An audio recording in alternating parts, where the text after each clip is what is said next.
Great morning जी, great morning. नमस्कार नमस्कार दोस्तों, नमस्कार। भूपेश आनंद आपके सामने। मैं सीए, मैं सीएस, मैं सीएम में, मैं अमेरिका और मैं ही लंदन। बेटे, I have done all the different types of courses और मेरी एक ही हॉबी है पढ़ना और पढ़ाना। मैं पढ़ता रहता हूँ और आपको पढ़ाता रहता हूँ। आइए आइए सर, आज हम एक नया फ्रेश चैप्टर स्टार्ट करने वाले हैं। As you know, we are on the verge of completion of Financial Management F9 ACCA and I have given you the preference कि किस preference में आपको chapters करने चाहिए। मैं अभी आपको जूस नोट से दोबारा से बताऊंगा। आज का ये जो लेक्चर है ना बेटे, फर्स्ट लेक्चर है और बड़ा ही प्यारा सा लेक्चर है। चैप्टर नंबर 14 आज हम स्टार्ट कर रहे हैं and I have devoted 20 lectures, I think 21 lectures in foreign exchange risk. बेटे 21 लेक्चर फॉरेन एक्सचेंज रिस्क में डिलीवर करना कोई छोटी मोटी बात नहीं है। एक एक क्वेश्चन कैप्लम का, एक एक क्वेश्चन बीबीवी का मैंने कराने की कोशिश की। आज के इस लेक्चर के थ्रू मैं एक नए सिनेरियो में, नए एनवायरनमेंट में, नई बात में आने वाला हूं और उस चैप्टर का नाम है chapter 14 interest rate risk. Last lecture, last chapter foreign exchange risk, this is interest rate risk and post covid scenario, post Russia Ukraine war. आप देखें दुनिया जैसे बदल सी गई है। अब तो 2 साल हो गए रशिया यूक्रेन वॉर खत्म हुए, पोस्ट कोविड हुए 2, 2.5, 3 साल हो गए। बेटे जैसे दुनिया बदल सी गई हो कोविड के बाद और यूक्रेन वॉर और रशिया के वॉर के बाद। तो आज मैं आपके सामने यूएस ट्रेजरी किस तरह से अपना बेसिस रेट चेंज करती है और and how it will affect you. आपका repo rate, Reserve Bank of India अपना रेपो रेट चेंज कर देती है। Now, what is the meaning of repo rate? I have already discussed in money market instruments, in the sources of funds.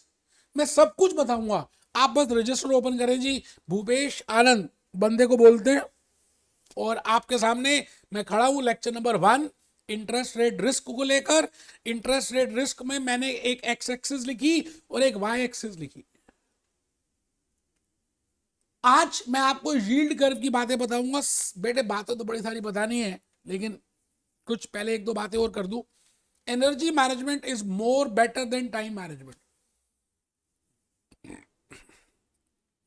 हम ये हमेशा बचपन से सुनते आए हैं, हमारे पेरेंट्स कहते रहते हैं कि टाइम मैनेज करो, दिस मैनेज करो, अपना टाइम टेबल बनाओ, ये करो, ऐसे करो। अच्छी बात है, मैं अगेंस्ट नहीं हूं। बट आज के सिनेरियो में अगर आप देखें, आपके पास टाइम है तब भी आपके पास एनर्जी नहीं है। आप व्हाट्सएप में, आप मोबाइल फोन में, आप यूट्यूब में, आप बाकी चीजों में ज्यादा टाइम वेस्ट कर रहे हैं। आपकी एनर्जी जैसे ड्रेन हो गई हो, जैसे एनर्जी है ही नहीं, बस ऐसे ही बैठे हैं। टाइम के बाद भी आप you can not do anything. बेटे एज पर मी, आप देखिए मैं आपके सामने लेक्चर लेता हूं फुल एनर्जी के साथ। Energy management is more better than time management. और आपको फोकस होना पड़ेगा। कहते हैं लाइफ में तभी चीजें मिलती हैं जब आप फोकस होकर काम करते हैं। महाभारत के जमाने की बात करें, गुरु द्रोणाचार्य की बात करें, अर्जुन की बात करें, द ग्रेट अर्जुना, बेटे एक ही खासियत थी उसमें, द फोकस था। तो आप अगर फोकस अभी भी करते हैं, एसीसीए F9 फर्स्ट अटेम्प्ट में यू कैन क्लियर। इन सभी बातों के साथ मैं भूपेश आनंद एक बार फिर आपके सामने ACCA F9 financial management paper लेकर आ गया। बेटे बैठना इस तरह से है, कमर बिल्कुल सीधी रखनी है, आपकी लाइफ एनर्जी सर्कुलेट करेगी तो ज्यादा बातें समझ आएंगी। आज के इस चैप्टर के थ्रू, आज के इस लेक्चर के थ्रू मैं आपको पूरा बता दूंगा that what I mean by interest, what are the components of interest, what I mean by risk, what are the different types of risk, what is yield, what is maturity, what are the factors, what is US federal reserve. एक एक बात को clear करने वाला हूं बेटे, और आज भूमिका बनाऊंगा। 10 से 11 लेक्चर्स लेने वाला हूं। I will be taking on this in this particular chapter, that is interest rate risk। तो आपका ध्यान से बैठना, सभी बातों को नोट करना। इसको नॉर्मल यूट्यूब लेक्चर मत मानना, बेवकूफी करोगे। कमर सीधी करके बैठो, थप्पड़ मारूंगा, मोबाइल फोन ऑफ कर दो। आओ जी मेरी कहानी सुनो, आओ जी मेरी बात सुनो जी। मैं भूपेश आनंद आज आपके साथ कुछ बात शेयर करता हूं, मेरी कहानी मुंह जबानी। कोविड सिनेरियो के बाद तो मुझे लगता है मेरी कहानी जो मैं बताने जा रहा हूं बहुत इजी से हो गई। रिस्क फैक्टर आपको ज्यादा समझ आ गया after Covid, after Russia Ukraine war. जैसे सब कुछ अनसर्टेन सा हो, सब बदलता जा रहा है यार, everything is changing.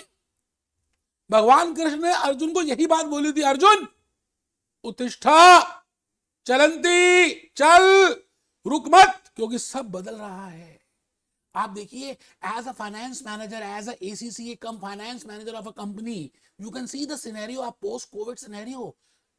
Even after 2 years of post COVID, everything is changing like anything. It means there is an involvement of risk. आप कुछ भी करते हैं तो रिस्क है यार। आप आप घर में बैठे हैं, घर से बाहर निकल रहे हैं, अपनी मोटरसाइकिल में चल रहे हैं, आप ठीक बाइक कर रहे हैं, आप ठीक मोटर बाइकिंग कर रहे हैं, but the point is still you have a risk, that is inherited risk, कि कोई आकर ही मार जाएगा। आपके पास इन्वेस्टमेंट थे, कुछ पैसे थे, $1,000 थे, 1,000 पाउंड थे, 1,000 रुपीज थे, you have invested in a bank, और वो बैंक की फ्रॉड निकला। You have invested in the bonds of a lemon brother, अब लेमन ब्रदर ही खत्म हो गई। You have Canara Bank has given the loan to Kingfisher Airlines, Vijay Mallya London भाग गया।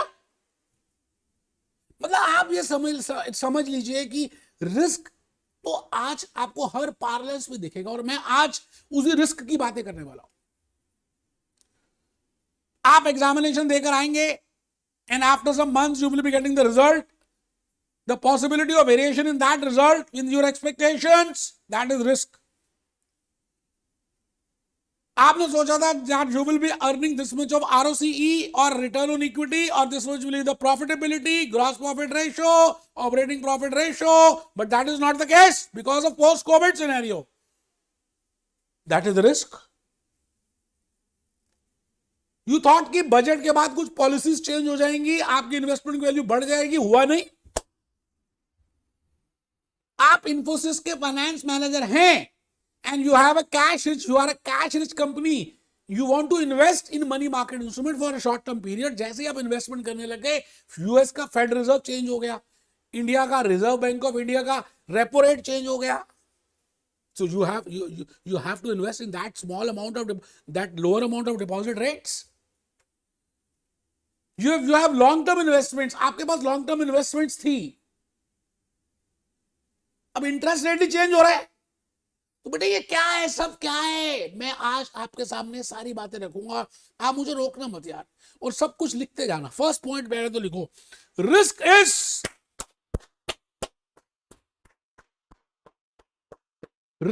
Is the possibility of deviation in expected return. आप as a finance manager जो thought process लेके चलते हो, this much will be the sales, this much will be the profit, this much will be the basic EPS, this much will be the diluted EPS, this much will be ROE, this much will be gross profit, this much will be current ratio। As a finance language, जो भी आप expect करते हो कि इतना return होना चाहिए, वो ना हो, that is risk। तो फर्स्ट पॉइंट आई थिंक हम सबको क्लियर है।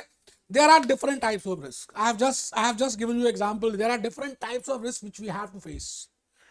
I think in chapter number, most probably in chapter number 18 in the capital structure, we discussed about operating risk, we discussed about financial risk, we discussed about combined risk, we discussed about equity leverage, we discussed about equity gearing, we discussed about capital gearing। धीरे धीरे धीरे धीरे आपको पता चला कि अलग अलग प्रकार के रिस्क होते हैं। एक छोटा सा एक जमाना था जब नोकिया फोन लेते थे, कोडैक के कैमरास लेते थे, ओनिडा की वॉशिंग मशीन्स लेते थे। आज तो सब बदल गया यार, फुल्ली ऑटोमेटिक मशीन्स आ गई, आईफोन्स आ गए। ये क्या हो रहा है? Risk, technological risk, political risk. आप बताइए, इंडिया में रहकर आज हम कह रहे हैं कि मेक इन चाइना का सामान मत लो, make in India. It means Chinese companies have the risk, political risk in India. Boycott Chinese products. What is this? Political risk. It means as a business entity, as a business, as a corporate entity, as any entity, whenever you are doing a business, इस घड़े में देखा आपने कितने सारे arrows आ रहे हैं। आपको अलग अलग तरह के रिस्क बियर करने पड़ेंगे दोस्त। आप एसीसी का एग्जामिनेशन दे रहे हैं, आप देंगे तो this is a risk involve in that. क्या पता पास हो जाए, फेल हो जाए, एग्जामिनेशन फीस क्या पता दोबारा देनी पड़े। अच्छा था ग्रेजुएशन ही करते, उसमें कोई रिस्क नहीं था, बट आपने ग्रेजुएशन के साथ एसी से ऑप्ट किया, you are going for this, and because you want to face risk, It means whenever you're doing anything, damn anything, तो मैंने यहां पे लिखा, भाई साहब, भाई और बहनों, there are different types of risk. Business risk, we have already discussed business risk in the terms of operating leverage and financial leverage. Operating fix cost जो इनकर करनी पड़ती है, फिर फाइनेंशियल फिक्स कॉस्ट इनकर करनी पड़ती है. टेक्नोलॉजिकल रिस्क मैंने अभी भी एग्जांपल दिया, नोकिया फोन्स का, कोडैक कैमरास का. पहले जमाने में पेजर्स आते थे, खत्म हो गया सब कुछ. Portfolio risk, I have invested in a company, in a bond, in a portfolio. Now, due to sudden fall in the stock market, New York Stock Exchange, London Stock Exchange, Chicago Stock Exchange, Indian Stock Exchange, बेटे मैं खत्म हो गया. आपने देखा होगा, history पढ़ लीजिए, कितने ऐसे लोग जो खत्म हो गए, जिन्होंने सुसाइड कर ली due to portfolio risk. Political risk, मैंने अभी अभी चाइना का एग्जांपल दिया to explain what I mean for political risk. और बेटे 22 लेक्चर डिलीवर किए फॉरेन एक्सचेंज रिस्क को लेकर. आज के इस लेक्चर के थ्रू मैं आपको बताना चाहता हूं what is the meaning of interest rate risk. आज today, from today up to coming 11 lectures, I will be devoting my discussion in regard to interest rate risk. It means the possibility of deviation in the interest rates. मैंने जब contract enter किया था, bonds मैंने issue किए, supposedly I am Coca Cola and I have issued bonds. At that time, I have issued at fixed rate, let it be 10%, and the maturity of that bonds is 10 years. After 3-4 years, market का scenario change हो गया, COVID scenario आ गया, and now interest rate in the market is 6%, but I am paying 10%. This is a risk. I am paying more. If I think from the point of view of borrower, I am paying more to my bond holders. Because in the market, the rate is 6% and I am paying 10%. There is a gap between 10 and 6, that is 4%. It means मेरी cost बढ़ गई यार, due to interest. That हो सकता है, नहीं हो सकता, होगा. तो बेटे कुछ भी होने की संभावना, गलत होने की संभावना, पेसिमिस्टिक होने की संभावना का नाम है रिस्क. और अगर इंटरेस्ट रेट की बात करें, सपोज कर रहे हैं आपने HDFC से आपने बोरो किया कुछ लोन, आपने किसी बैंकिंग कंपनी से अमाउंट बोरो किया. अब जब आपने बोरो किया तो वो फ्लोटिंग रेट ऑफ इंटरेस्ट था, वेरिएबल रेट था, बट अचानक रेट बढ़ता गया, बेसिस रेट बढ़ रहा, रेपो रेट बढ़ रहे हैं, एंड अल्टीमेटली आपका वेरिएबल रेट भी बढ़ रहा है. That is a risk. पहले कॉस्ट कुछ थी, अब कॉस्ट कुछ है. क्या करूं मैं? क्या धंधा बंद कर दूं, बिजनेस बंद कर दूं? लाला जी कहां जाएंगे? You are a finance manager of that Lala ji, and you have to say, you have to see, and you have to hedge that interest rate risk. बेटे आज यही चैप्टर नंबर 14 इसीलिए कर रहे हैं कि आप हेज कैसे करेंगे अपने रिस्क को. तो लिखिए जी, business risk, hedging risk, world war risk. मैंने दो यहां पर आपके सामने चित्र बनाए. एक में बनाया कि आपने लोन बोरो किया है. अच्छा, लोन बोरो किया आपने वेरिएबल रेट पे, फ्लोटिंग रेट पे. अब इंटरेस्ट रेट बढ़ते जा रहे हैं क्योंकि पीछे से इंटरेस्ट रेट बढ़ रहा है. यूएस फेड का रिजर्व बढ़ गया, रेट इंक्रीज कर दिया, बेसिस रेट ही बढ़ा दिया उन्होंने. अच्छा, अगर आपने इन्वेस्टमेंट्स की, बिकॉज रिस्क को हम नेगेटिवली सोचेंगे, मैंने इन्वेस्टमेंट की, अब इन्वेस्टमेंट की तो डिपॉजिट रेट कम हो गया. मतलब कहने का मतलब है सिर मुंडाया ओले पड़े, ऐसा समझ लीजिए. This is interest rate risk. आप सब मेरे सामने कमर सीधी करके बैठे हैं क्योंकि मैंने आज अपने 2 वीडियोस दिखाने हैं अभी इसी टॉपिक को लेकर, और आपको मैंने अपना यूट्यूब चैनल दिखाना है. मैंने आज आपको वेबसाइट्स पे लेके जाना है, विकिपीडिया में बड़ी सारी बातें हैं. मैं अभी अपने जूस नोट्स भी दिखाऊंगा. आइए पहले जूस नोट्स में आ जाएं और मैं आपको बताने की कोशिश करूं कि भैया मैंने आपके लिए क्या क्या नहीं किया, आपके लिए क्या क्या नहीं किया. दोस्त क्या बताऊं यार मैं. Friends, we are doing financial management as we have already delivered. I have already delivered 200 hours plus of recording. अभी भी 20-25 घंटे की रिकॉर्डिंग रह गई है. तो सबसे पहले मैंने आपके लिए क्या किया था मैं थोड़ा सा बताऊं. मैंने आपके लिए एक चैप्टर, सबसे पहले I have started with financial management dysfunctions. इसके 10 लेक्चर्स लिए बेटा मैंने. I have devoted 10 lectures to this particular chapter. अच्छा, इसको करने के बाद फिर मैंने कहा जी सीधा आप आ जाओ chapter number 7. This chapter 7 working capital. Then I did chapter 7, 8, 9, 10 इसी में 40-50 लेक्चर डिवोट कर दिए, 4 लेक्चर्स में working capital very important. And then I started with, investment decisions, investment decisions, investment decisions, and investment decisions. That is from chapter number 2 to 6. इसमें भी 80 to 85 lectures devote किए मैंने. अच्छा, एक लेक्चर लगभग आधे घंटे का होता है ऑन एन एवरेज, तो आप उतने आवर्स भी निकाल सकते हो. अच्छा, जैसे ही मैंने पहले 10 चैप्टर्स कंप्लीट किए, because this is investment decision, तो second decision is financial decision. Then I started with sources of funds, cost of capital, capital structure. उसके बाद थर्ड डिसीजन की मैंने डिविडेंड पॉलिसीज. बेटा सब कुछ लॉजिकली किया. फिर मैंने कहा कि आज के डेट ऑफ सिनेरियो में, पोस्ट कोविड सिनेरियो में, ये 3 डिसीजंस लेना एक अलग बात है, लेकिन इसके अलावा भी कुछ करना है, कुछ extra, 1 step more as a modern finance manager. तो in that case economic environment, financial market मैंने कंप्लीट किया, इकोनॉमिक्स की बातें की, मार्केट्स की बातें की, एफिशिएंसीज की बातें की. उसके बाद मैंने फॉरेन एक्सचेंज रिस्क लिया बेटे, 21-22 लेक्चर्स फॉरेन एक्सचेंज रिस्क के डिवोट कर दिए. कैप्लॉन, बीबीपी, अपने नोट्स, अपने लॉजिक्स, अपने कंसेप्ट, सारी बातें बता दी. अभी आज मैं अब यहां पर खड़ा हूं बेटे, इंटरेस्ट रेट रिस्क. इसके बाद 2 ही चैप्टर्स रह जाते हैं बेटे, ये एक तो रेशियोज का और एक बिजनेस वैल्यूएशन का. बेटा these are my juice notes. ये मेरे जूस नोट्स हैं जो मैं बीबीबी, कैप्लॉन और अपनी बुक के मिक्सचर में देता हूं. बादाम रोगन, च्यवनप्राश, मूंगली गुट्टी 555. Along with that we also do from Kaplan and BBB. तो ये मैंने आपके सामने रखा. मैं भूपेश आनंद आज आपके सामने ये कहना चाहता हूं कि इंटरेस्ट रेट रिस्क को लेकर अगर हम कैप्लॉन और बीबीबी देखें तो these are the learning outcomes. 4, 5, 6, 7, 8, 9, 10, 11, 12 से 13 लर्निंग आउटकम है जो दोस्तों हमें करने हैं, है ना.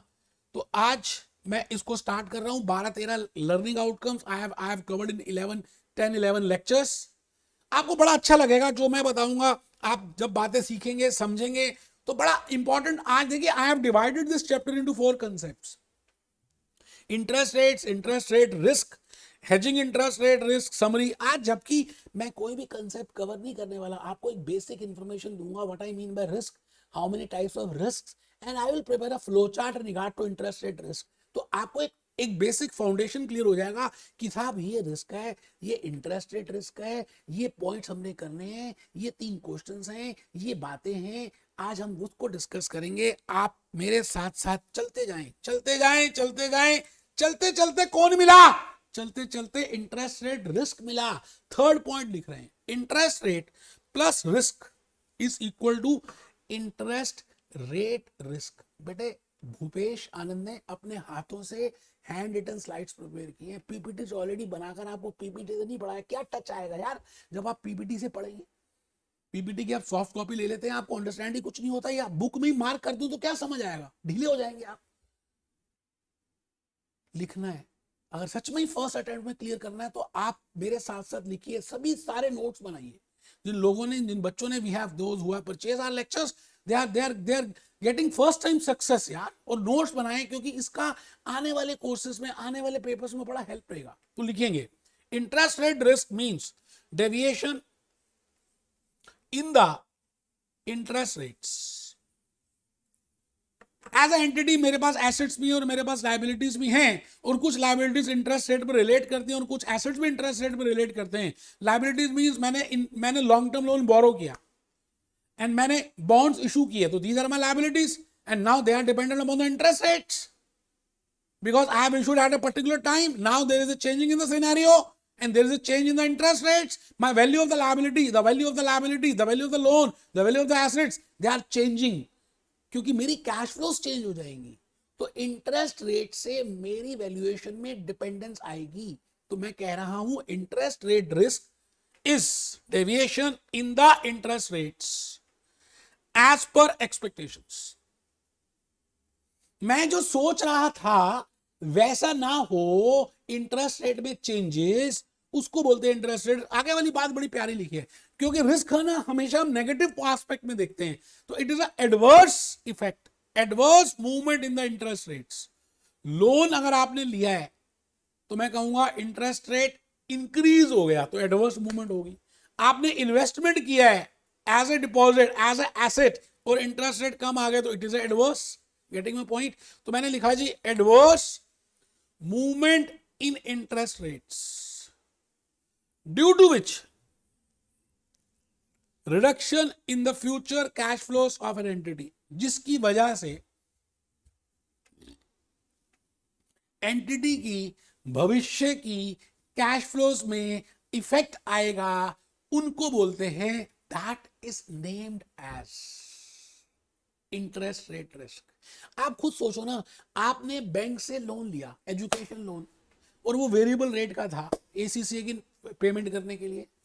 अब वो रेट वेरिएबल था क्योंकि बेसिस रेट चेंज हो गया और इंटरेस्ट रेट इंक्रीज हो गया, फ्लोटिंग रेट था, now you have to pay more interest. As a student you are bearing a risk, similarly as a business entity they have the assets, they have the liabilities and they are related with the interest, and ultimately if there is a change in the interest they have to bear that risk because ultimately cash flows कम हो जाएंगी।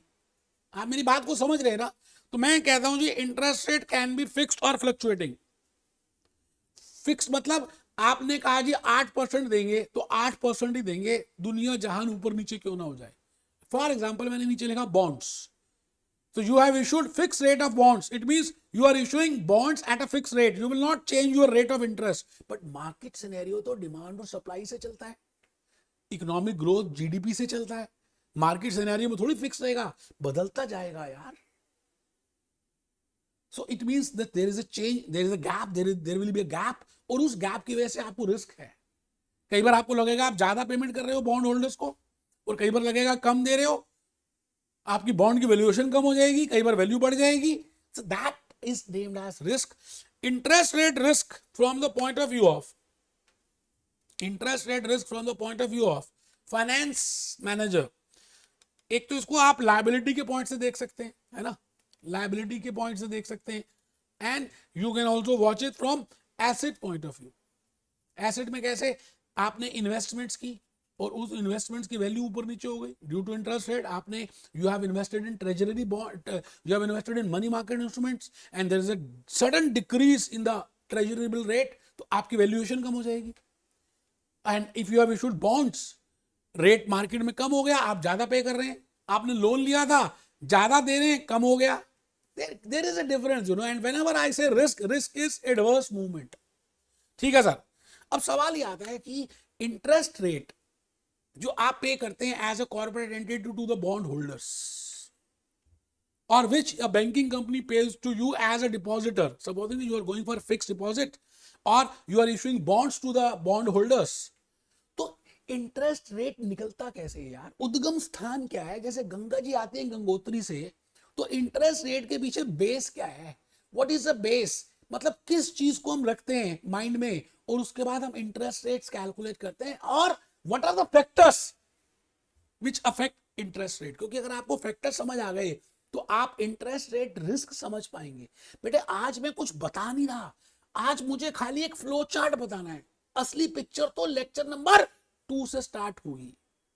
रात अभी बाकी है, बात अभी बाकी है। आप बस एक बात लिखें, फिर सीधा फ्लो चार्ट में आ रहे हैं और मैं आपको अपने लेक्चर्स दिखाने वाला हूं। Following are the components of interest rates और what these are the factors of interest rate. It means एक इंटरेस्ट रेट के लिए हम ये देखेंगे कि कौन कौन से फैक्टर्स हैं उस इंटरेस्ट रेट को निकालने के लिए, क्या क्या बातों का जरूरत होती है। You know there are the 6 factors which are taken into account, and those 6 factors I have explained beautifully in lecture number 2 कि भाई वो अगर 6 फैक्टर्स को हम ध्यान रखें तो हम एक इंटरेस्ट रेट एक कॉर्पोरेट एंटिटी का कैलकुलेट कर सकते हैं, that which should be given to a bond holder, और which are the expectations of a bond holder. क्योंकि बॉन्ड होल्डर के लिए वो रिटर्न है, आपके लिए कॉस्ट है, we have already discussed cost of capital. Bond holder के लिए वो यील्ड है। भाई रिटर्न का दूसरा नाम है यील्ड, क्योंकि अभी हमने यील्ड कर्व करना है, तो उस समय रिटर्न कर्व नहीं बोल के हम यील्ड कर्व बोलेंगे। ठीक है जी। तो पहले आप ये लिखें, there are 6 factors which are taken into account whenever I want to calculate the interest rate. पहली बात, मैच्योरिटी पीरियड। फैक्टर नंबर 1, मतलब उस घड़े में 6 बातें छुपी हुई हैं। आपने पहली बात देखी, उसका नाम था मैच्योरिटी पीरियड, मतलब कितने पीरियड के बाद वो बॉन्ड्स रिडीम हो जाएंगे। 1 साल का बॉन्ड है, 2 साल का है। अच्छा, फॉर अंडरस्टैंडिंग पर्पस मैं बॉन्ड को पिक्चर में लेके आ रहा हूं सो दैट आपको क्लैरिटी ज्यादा मिले। As a bond holder and as a bond issuer आप जल्दी समझ पाएंगे, इसलिए मैं इसको बॉन्ड को बार बार यूज करके आपको क्लियर करना चाहता हूं। द पॉइंट इज, इफ आप लॉजिकली बताइए, if the bond period maturity period is 2 years और इफ इट इज 3 years और इफ इट इज 5 years, आपका रिस्क फैक्टर कहां पर ज्यादा है? इट इज बट नेचुरल, जब मैच्योरिटी पीरियड ज्यादा लंबा होगा तो आपकी एक्सपेक्टेशंस भी ज्यादा होंगी, और जितना कम मैच्योरिटी पीरियड होगा आप इंटरेस्ट रेट, आप रिटर्न, उसमें यील्ड कम एक्सपेक्ट करेंगे। इट मींस इंटरेस्ट रेट का एक डिटर्मिनेंट है मैच्योरिटी पीरियड, जो आप लिख चुके हैं। सेकंड, इंटरेस्ट रेट अगर किसी का भी कैलकुलेट करना है तो हम सबसे पहले रिस्क फ्री रेट को माइंड में रखते हैं कि आप अगर किसी बैंक में डिपॉजिट करते हैं, बेटे लेक्चर 2 में मैंने इसको डिटेल में डिस्कस किया है कि अगर आप किसी बैंक में डिपॉजिट करते तो आपको बैंक एफडी मिलता, बैंक एफडी का कुछ रेट ऑफ इंटरेस्ट मिलता, क्योंकि वहां पर तो कुछ रिस्क है ही नहीं, तो उसको बेस में रखते हैं। That also plays a very important role. Supposingly bank FD का रेट है 10%, तो आपको क्या लगता है अगर आप बॉन्ड बाय करेंगे then your expectations will be more than 10% और लेस देन 10%। आप एसीसी कर रहे हैं, एसीसी करने के बाद आपकी सैलरी की एक्सपेक्टेशन ज्यादा होंगी फ्रॉम नॉर्मल ग्रेजुएट या कम होंगी?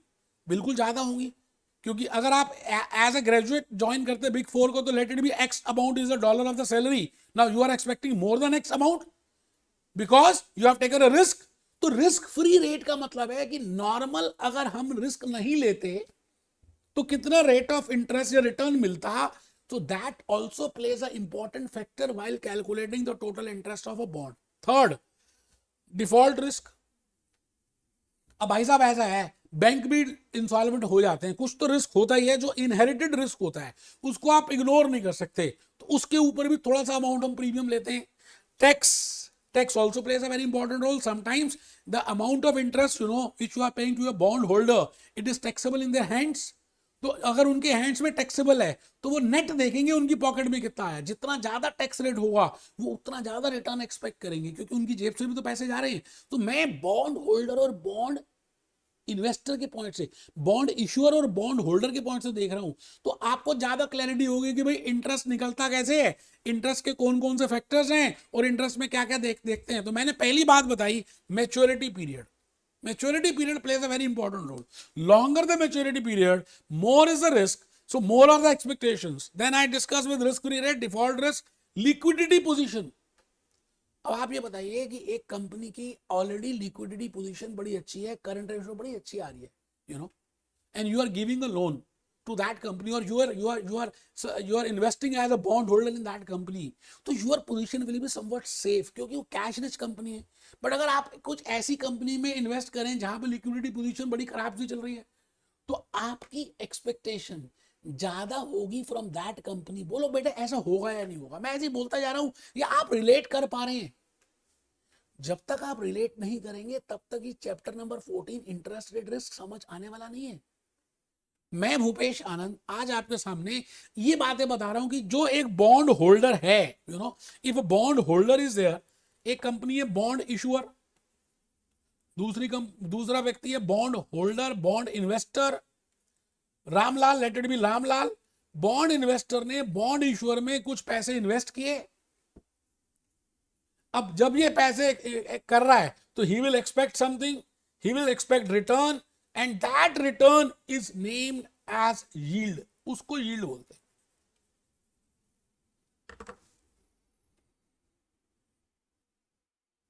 तो हम ये कैलकुलेट कर रहे हैं कि ये जो यील्ड कैलकुलेट कर रहे हैं, yield, how many factors which are related with this yield.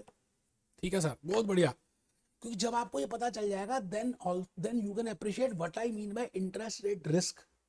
तो इंटरेस्ट रेट एक्सपोजर मैंने आपको अभी भी बता दिया, आपके एसेट्स हैं, आपकी लायबिलिटीज हैं, जितने ज्यादा एसेट्स होंगे और जितनी ज्यादा लायबिलिटीज होंगी and which are related with the interest, you are more expose, as we have discuss in foreign exchange exposure, कि आप ज्यादा फॉरेन एक्सचेंज ट्रांजैक्शंस करेंगे, आप इंपोर्टर भी हैं, आप एक्सपोर्टर भी हैं, आपकी रिसिट्स भी हैं, आपकी पेमेंट्स भी हैं, you are more expose and hence you will be having more amount of incidence of foreign exchange risk. Similarly here, आपकी जो इन्वेस्टमेंट्स है they are related on interest rates, you have invested in stock, you have invested in bonds, you have invested in money markets, and you have also borrowed from bonds, you have borrowed from banking companies. It means जरा सा interest rate change हुआ नहीं, आपकी valuation change हुई नहीं। It means जितने ज्यादा आपने एसेट्स और लायबिलिटीज में इन्वेस्ट किया है और उनका रिलेशनशिप इंटरेस्ट रेट से है, उतना ज्यादा एक्सपोजर है। भाइयों दोस्तों, मैं इस समय बस लास्ट पॉइंट बताने जा रहा हूं। मैं आपको इस समय ये बताने चाहता हूं कि एक फ्लो चार्ट अगर हम बना लेंगे आने वाले 5 मिनट में, तो पूरा चैप्टर 14 हमें क्लियर हो जाएगा कि 14 है क्या। तो मैंने बेटा लिखा following is the flow chart for understanding the concept the logics of interest rate risk. तो हेडिंग लिखेंगे। अच्छा, इस फ्लो चार्ट को बनाएंगे इस तरह से बेटे, ये आएगा, ये ऐसे ऐसे बॉक्स बनेंगे। अभी बॉक्स मैंने लिख दिए, लेकिन आपने पहले एक बार फोटो देखनी है, पूरे एक पेज में आपने फ्लो चार्ट प्रिपेयर करना है। आप इसको नॉर्मल यूट्यूब लेक्चर मत मानना, सच कह रहा हूं। आप अभी कहानी शुरू भी नहीं हुई इंटरेस्ट रेट रिस्क की, बस हल्की हल्की छोटी छोटी छोटी छोटी छोटी छोटी बातें बता रहा हूं। ऐसे ऐसे ऐसे ऐसे ऐसे ऐसे आज के इस लेक्चर में मुझे बस फ्लो चार्ट ही बताना था आपको। वो आ गया, पोजीशन आ गया बेटे, आ गया। तो हेडिंग लिखिए following is a flow chart for understanding the concept of interest rate risk. हम पहला बॉक्स बनाएंगे, अभी नेक्स्ट स्लाइड में दिखाऊंगा, उसमें लिखेंगे meaning of interest rate risk. दूसरा बॉक्स बनाएंगे, उसमें 3 बड़े बड़े क्वेश्चंस आपसे करूंगा। और फिर थर्ड बॉक्स बनाएंगे, फोर्थ बॉक्स बनाएंगे, फिफ्थ बॉक्स बनाएंगे, और इसमें आंसर्स होंगे, आंसर 1, आंसर 2, आंसर 3 उन्हीं क्वेश्चंस के। और लास्ट में last box 6th box objective होगा, that why you want to manage interest rate risk. आइए सर, आइए दोस्त एक फ्लो चार्ट बनाए, फिर मैं अपने वीडियोस दिखा रहा हूं, विकिपीडिया दिखाऊंगा। आप हेडिंग लिखें इंटरेस्ट रेट रिस्क और पहला डब्बा बना दें, और हेडिंग लिखें meaning of interest rate risk. It means the possibility of adverse movement और the possibility of variation adverse, या जस्ट लिख लीजिए possibility of variation in the interest rate, the possibility of movement or variation in the interest rate, that is interest rate risk। कमर सीधी रखनी है, ईमानदारी से पूरा flow chart prepare करना है, आपका चैप्टर 14 समझ आ जाएगा। मैं फिर रिपीट कर रहा हूं आपको। Now you can easily manage the interest rate risk if you can answer my 3 questions। मेरा पहला क्वेश्चन है आपसे, 3 big questions। तो दूसरा बॉक्स बना रहे हैं, उसके ऊपर लिख रहे हैं 3 बड़े बड़े questions. First is what is the interest rate exposure. Second is what is yield curve. Yield curve क्या होता है, इंटरेस्ट रेट का यील्ड कर्व से क्या मतलब है, what are the different types of yield curve देखेंगे। And what are the interest rate risk hedging tools. हमने देखा था फॉरेन एक्सचेंज में internal hedging tools, external hedging tools. Similarly in interest rate risk we have to hedge that, then what are the tools, उसको discuss करेंगे। इसको answer करने के लिए बेटे मैंने 3 आंसर्स लिए, 3 क्वेश्चंस का आंसर करने के लिए 3 answers. Answer 1, answer 2, answer 3, answer 1, answer 2, answer 3। आप सभी ने तीनों आंसर्स लिखने हैं। पहले आंसर 1 लिख रहे हैं what I mean by interest rate. तो मैं लेक्चर 2 ऑनवर्ड्स ये बताने वाला हूं what are the components of interest rates. जैसे अभी हमने देखा maturity period, risk free rate, liquidity position, tax status, interest rate exposure, interest rate risk and gap exposure. देखो गैप है वैसे था, मैंने बताया नहीं, गैप हम लेक्चर नंबर 2 में डिस्कस करेंगे, मैं अभी नहीं बता रहा। तो ये वाली बातें हमने डिस्कस करनी है बेटे आंसर नंबर 1 में। क्वेश्चन 2 क्या है, व्हाट इज यील्ड कर्व। मैं एक चित्र बनाऊंगा, मैं आपको रिलेशनशिप बताऊंगा कि मैच्योरिटी पीरियड का और इंटरेस्ट रेट का क्या रिलेशनशिप है, दैट इज यील्ड कर्व। अच्छा, यील्ड का मतलब होता है रिटर्न। रिटर्न किसके लिए होता है, होल्डर के लिए, जो इन्वेस्टर है। तो उसका रिलेशनशिप मैच्योरिटी पीरियड से क्या है, उस कर्व को बोलेंगे it is yield curve. Generally it is upward sloping, but फिर भी बड़े सारे हो सकते हैं।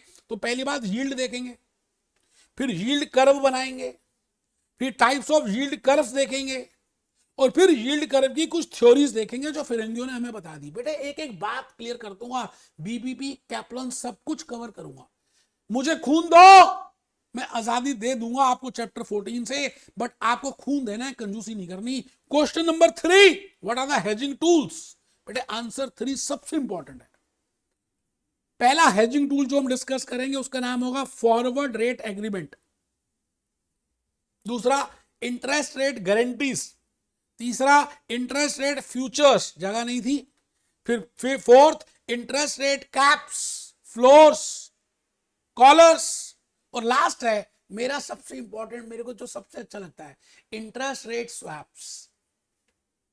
तो हम ये टूल्स का इस्तेमाल करेंगे जैसे जैसे सपोजिंगली सिकंदर को लड़ने जाना था तो वो अपने टूल्स को यूज करता था, है ना। जैसे दुर्गा माता के बड़े सारे टूल्स हैं, जैसे कारपेंटर के पास टूल्स हैं, जैसे प्लम्बर के पास टूल्स हैं, वैसे as a hedger, as a finance manager, in order to hedge interest rate risk you have these tools. इनको डिस्कस करेंगे because my objective is I want to maximise, यहां पर ऑब्जेक्टिव लिख दे, to maximise wealth of share holders.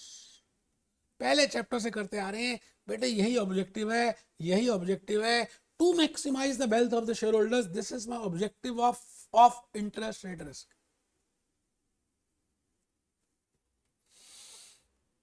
मैं आपको ये सारी बातें गूगल से भी दिखाने वाला हूं, और मैं स्पेसिफिकली पोस्ट कोविड सिनेरियो में जाऊं तो आपको पता चलेगा यार इंटरेस्ट रेट रिस्क है क्या। आज हम देखेंगे इंटरेस्ट रेट रिस्क में as per Wikipedia what I mean by interest rate risk, financial risk, market risk, credit risk, this risk, equity risk, commodity risk, systematic risk, model risk, पता नहीं क्या क्या रिस्क है जी, वी हैव ऑलरेडी डिस्कस। देखो list की line नहीं खत्म हो रही विकीपीडिया में यार।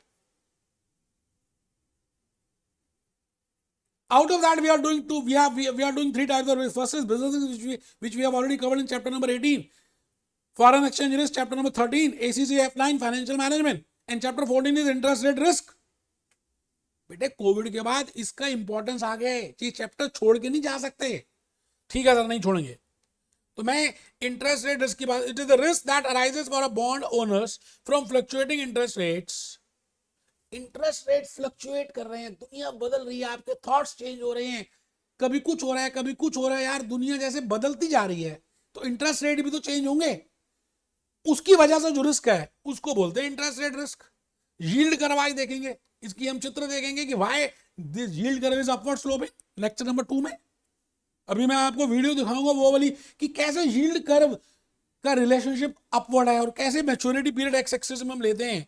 बेटे क्या बताऊं मैं आपको, छोड़ो ना, आप आइए देख ही लेते हैं। मैं चल पड़ा, मैं बेटे इस समय आपके पास खड़ा तो हूं, लेकिन मेरी आत्मा कहीं और है। अब देखो, एक मैं हूं, एक ये भी भूपेश आनंद है, मैं भी भूपेश आनंद हूं, लेकिन ये कुछ कह रहा है वेरिएबल, ये कुछ कह रहा है।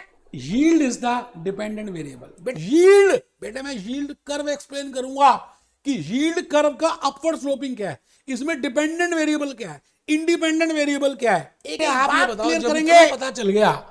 तो जब आप एक्स एक्सिस और वाई एक्सिस ड्रॉ करोगे, अभी हम करेंगे, अभी करेंगे बेटा, अभी हॉक में जाएंगे, अभी बहुत कुछ करना है, आज गूगल में भी देखना है, विकीपीडिया, कुछ मुश्किल है ही नहीं। जैसे को बेस रख रहा हूं क्योंकि हॉक कर लिया तो वायले और यील्ड कर्व्स